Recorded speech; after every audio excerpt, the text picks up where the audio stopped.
चलिए तो गुलिक और उर्विक के अपने डिस्कशन को आगे बढ़ाते हैं और पोस्ट कॉर्प व्यू देखते हैं।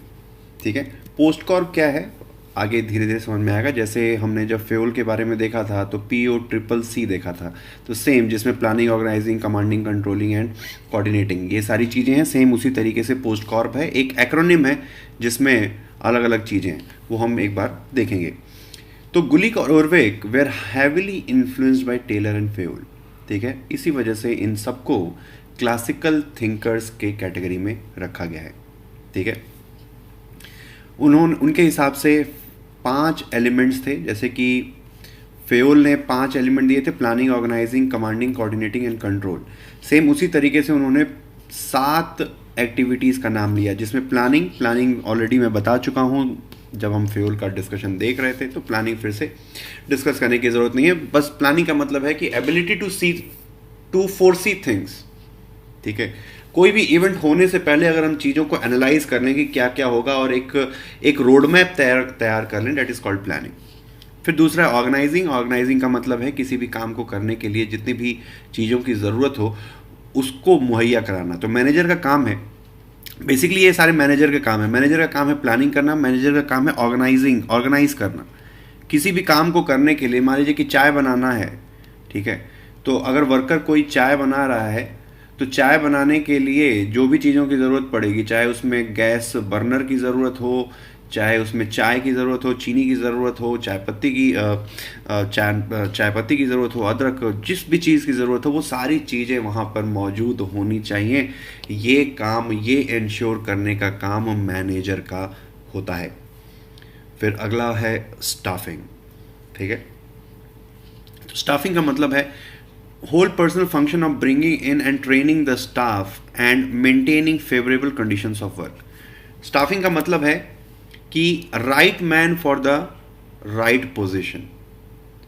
कौन इंसान कौन से काम को बेहतर तरीके से कर सकता है, इसको कहते हैं स्टाफिंग। सही इंसानों को सही सही जगह पर लगाना भी मैनेजर का काम होता है। ठीक है, फिर अगला पॉइंट है डायरेक्टिंग।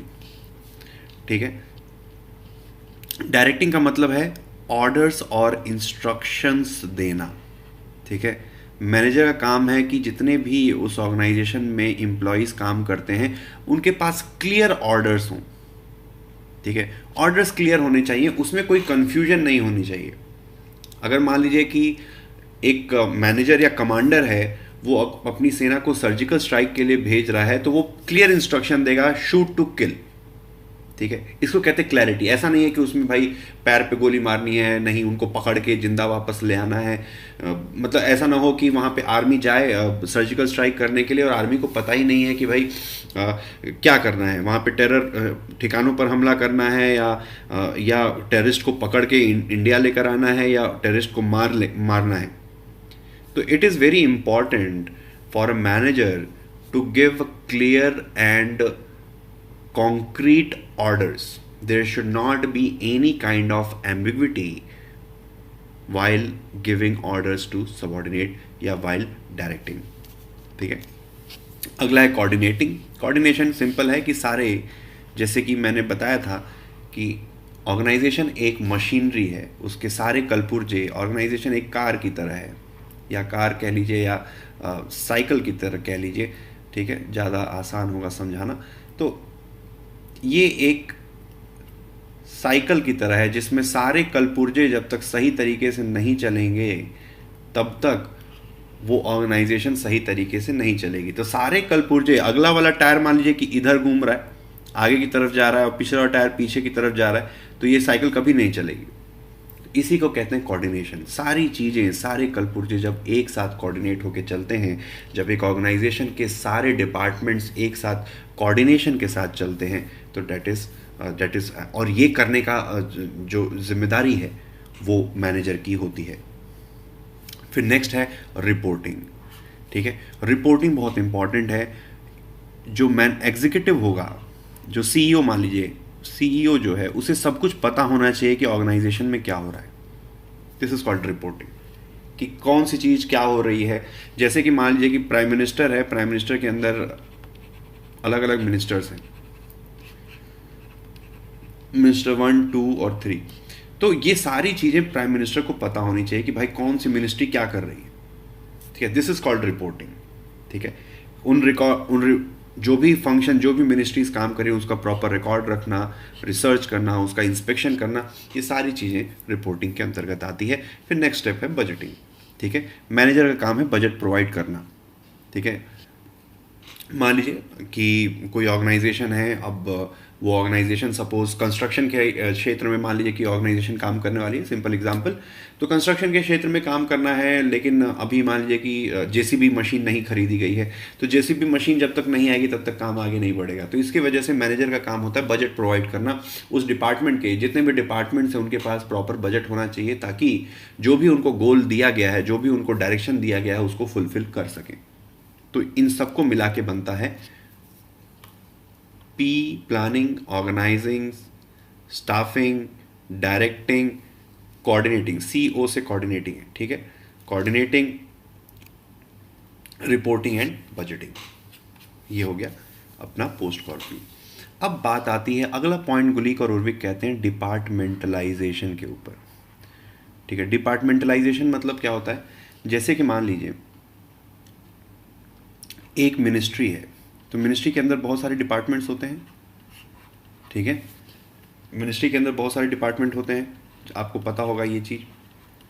एक इंटरनल सिक्योरिटी देखती है, एक आप देखिए मिनिस्ट्री, होम मिनिस्ट्री के, अगर मान लीजिए अगर हम होम मिनिस्ट्री का एग्जांपल लें तो उसमें इंटरनल सिक्योरिटी की एक अलग से डिपार्टमेंट होगा। उसमें आप देखेंगे तो हेल्थ और पब्लिक हेल्थ से रिलेटेड एक अलग डिपार्टमेंट होगा, ठीक है।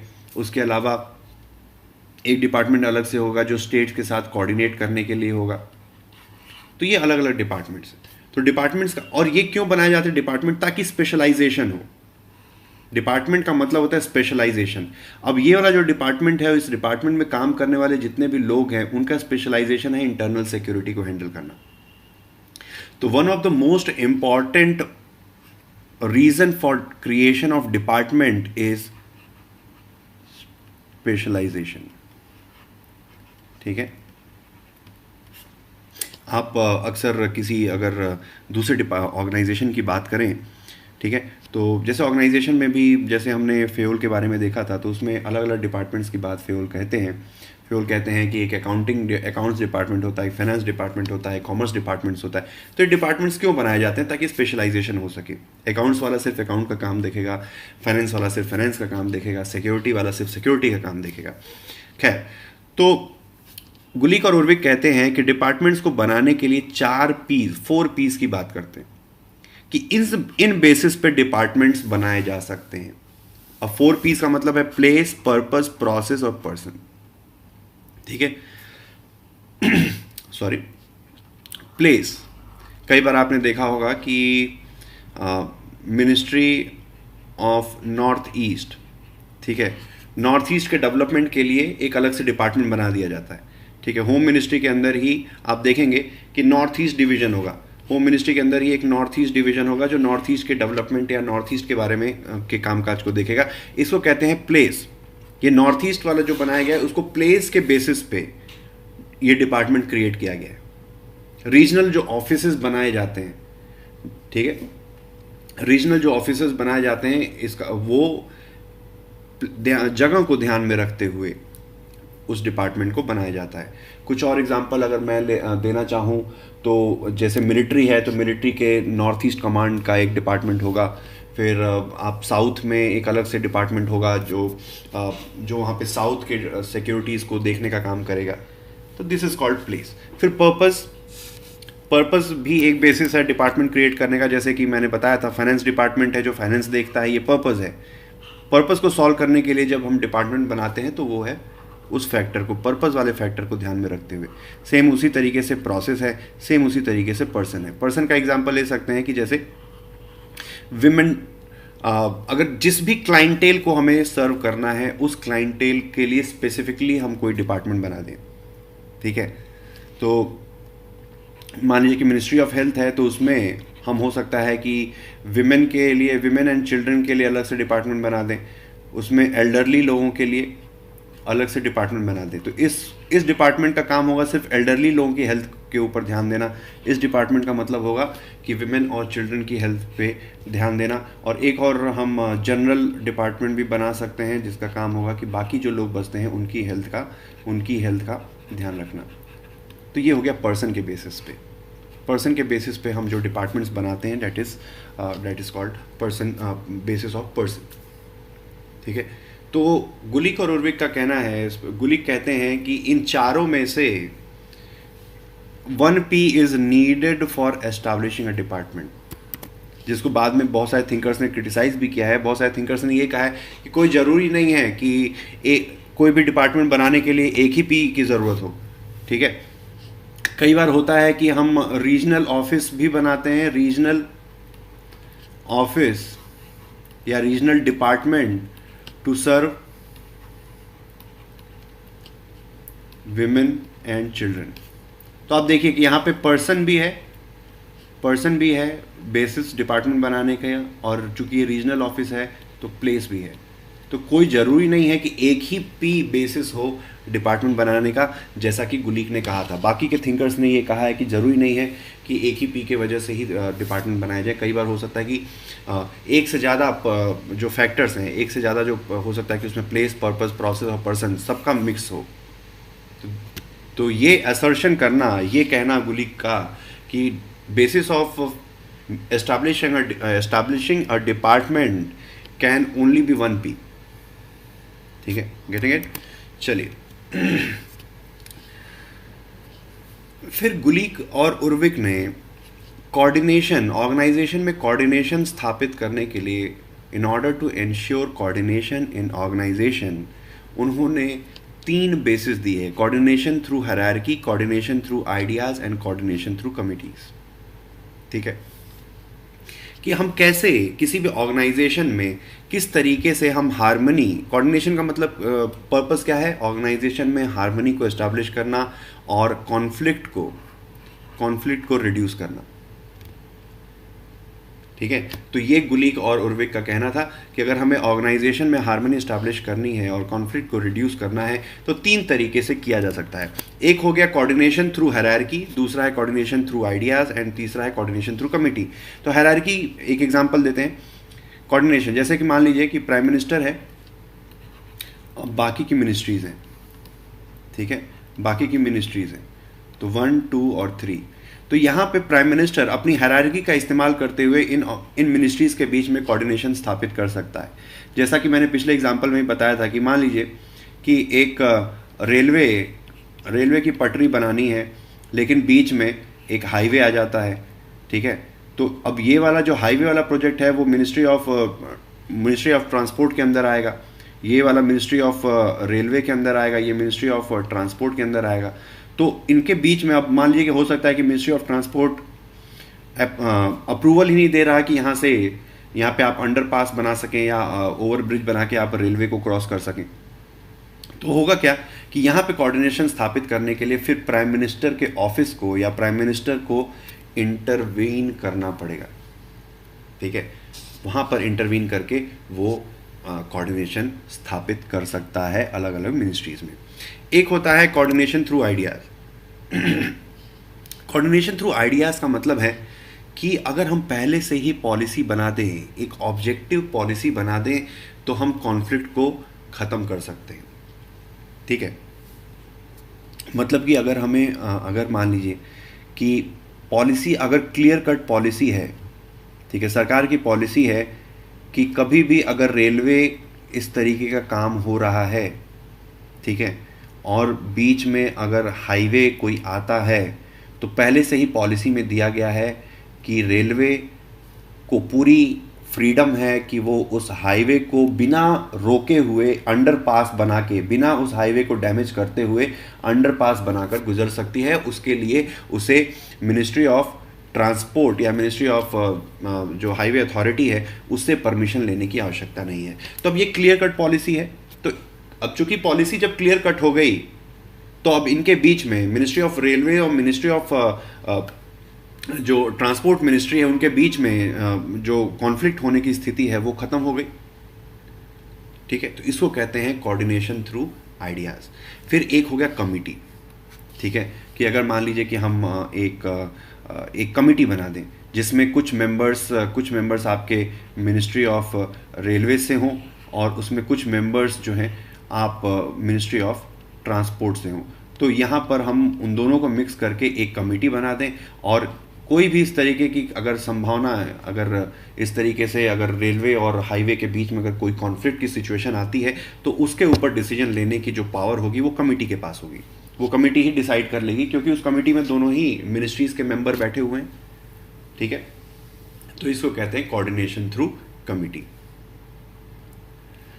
एक और ख़ास बात है कि हमें ध्यान देने वाली बात है कि क्लासिकल थिंकर्स ये कहते थे कि कॉन्फ्लिक्ट हमेशा हॉरिजॉन्टल लेवल पे ही हो सकती है। समझ में आ रही बात? यानी कि पीएम और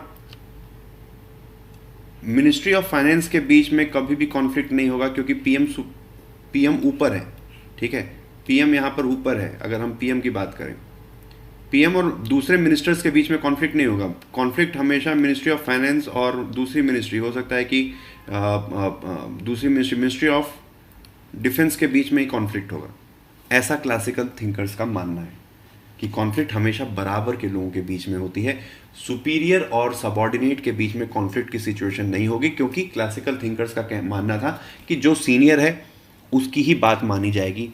ठीक है, जब उसी की बात मानी जाएगी, उसी का विल, उसी का जो कहना है, उसी की बात जब हमेशा जीतेगी, तब तो फिर कॉन्फ्लिक्ट की सिचुएशन ही नहीं आती है। कॉन्फ्लिक्ट की सिचुएशन तो तब आती है जब समान रूप से विरोधियों के बीच में ही कॉन्फ्लिक्ट की सिचुएशन आ सकती है, असमान लोगों के बीच में, ठीक है, अनइक्वल लोगों के बीच में कभी भी कॉन्फ्लिक्ट की सिचुएशन नहीं आएगी। तो कॉन्फ्लिक्ट की सिचुएशन कभी भी वर्टिकल नहीं होगी। कॉन्फ्लिक्ट की सिचुएशन हमेशा हॉरिजॉन्टल जो हायरार्की है उसी के बीच में होगी।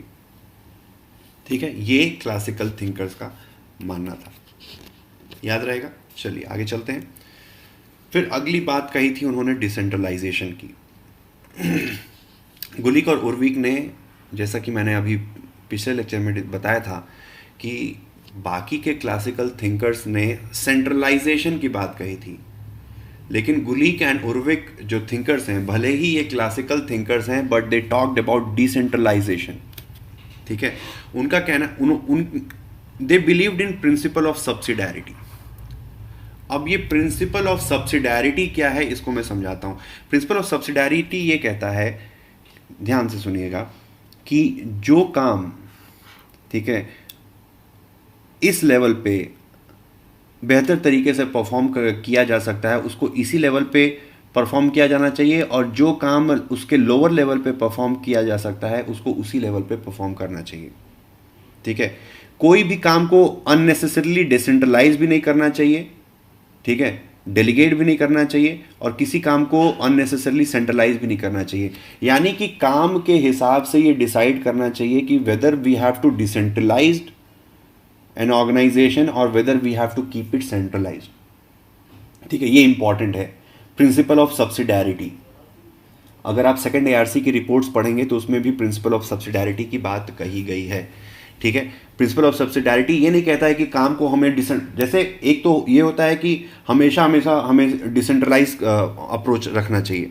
ठीक है, डिसेंट्रलाइजेशन समझ में आता होगा, जैसे यूनियन गवर्नमेंट है, फिर स्टेट गवर्नमेंट है, फिर लोकल गवर्नमेंट्स है। ठीक है, यूनियन गवर्नमेंट, स्टेट गवर्नमेंट और लोकल गवर्नमेंट, तो दिस इज डिसेंट्रलाइजेशन। तो प्रिंसिपल ऑफ सब्सिडारिटी कहता है कि अगर कोई काम बेहतर तरीके से अगर यूनियन लेवल पे होना चाहिए तो वो यूनियन लेवल पे ही होना चाहिए, अगर स्टेट लेवल पे होना चाहिए तो स्टेट लेवल पे हम उस काम को कर सकते हैं, अगर लोकल लेवल पे बेहतर होगा तो लोकल लेवल पे करना चाहिए। हमें किसी काम को जानबूझ के सिर्फ कि भाई डिसेंट्रलाइज अप्रोच हमें अपनाना है, तो जानबूझ के अगर कोई काम यूनियन लेवल पे बेहतर हो सकता था तो उसे अननेसेसरली हमें लोकल लेवल पे नहीं शिफ्ट करना चाहिए। ठीक है, जैसे स्मार्ट सिटी का जो काम है वो यूनियन लेवल पे बेहतर तरीके से किया जा सकता है, उसको अननेसेसरली अगर हम अर्बन गवर्नमेंट को दे देंगे, अगर हम उसे अननेसेसरली अर्बन गवर्नमेंट को दे देंगे तो वो काम बेहतर तरीके से नहीं हो सकता है, क्योंकि स्मार्ट सिटी एक बड़ा कंसेप्ट है, उसमें ज़्यादा पैसा लगता है, वो किसी भी म्यूनिसिपैलिटी के औकात के बाहर की चीज़ है कि वो उन सारी चीज़ों को कर सके। ठीक है, तो इसको कहते हैं प्रिंसिपल ऑफ सब्सिडारिटी। इंग्लिश में एक बार इसको समझा देता हूं। A work which can be performed at a level should not B unnecessarily devolved to another to lower level, ठीक है, और work which can be performed at lower level should not be unnecessarily delegated और unnecessarily be performed at superior level. ठीक है, ये है principal of सब्सिडारिटी। थोड़ा सा अगर समझ में ना आया हो तो ऐसा मैं मानता हूँ कि ज़रूरी तो है नहीं कि सबको समझ में आ गया होगा। अगर नहीं समझ में आया तो इसको एक बार थोड़ा सा आप गूगल अपने हिसाब से कर लीजिएगा। हालांकि जब मैं लोकल सेल्फ गवर्नमेंट पढ़ाऊँगा तो इसको मैं डिटेल में फिर से आपको समझाऊँगा। फिर अगली बात कहते हैं यूनिटी ऑफ कमांड की बात। तो यूनिटी ऑफ कमांड मैं ऑलरेडी बता चुका हूँ कि एक इंसान का एक ही मास्टर होना चाहिए, एक ही मालिक होना चाहिए। एक अगर यहाँ पर सुपीरियर बैठा हुआ है, ठीक है, ये सबॉर्डिनेट है और ये सुपीरियर है, तो एक ही आदमी से एक इंसान को ऑर्डर लेना चाहिए। एक कंपनी में दो कमांडर नहीं हो सकते। अगर दो होंगे तो कन्फ्यूजन क्रिएट होगी, ठीक है, फिर कॉन्फ्लिक्ट की सिचुएशन क्रिएट होगी, कन्फ्यूजन क्रिएट होगी, कॉन्फ्लिक्ट की सिचुएशन क्रिएट होगी। तो ये नहीं होना चाहिए। इस वजह से इसको यूनिटी ऑफ कमांड की बात कही गई है। और जैसा कि मैंने लेक्चर के स्टार्टिंग में बताया था कि ये लोग मिलिट्री ऑर्गेनाइजेशन से काफ़ी ज़्यादा इन्फ्लुएंस थे, क्योंकि इन्होंने मिलिट्री में काम किया था, तो उसकी छाप इनके थियरी में भी, इनके प्रिंसिपल में भी दिखाई देती है।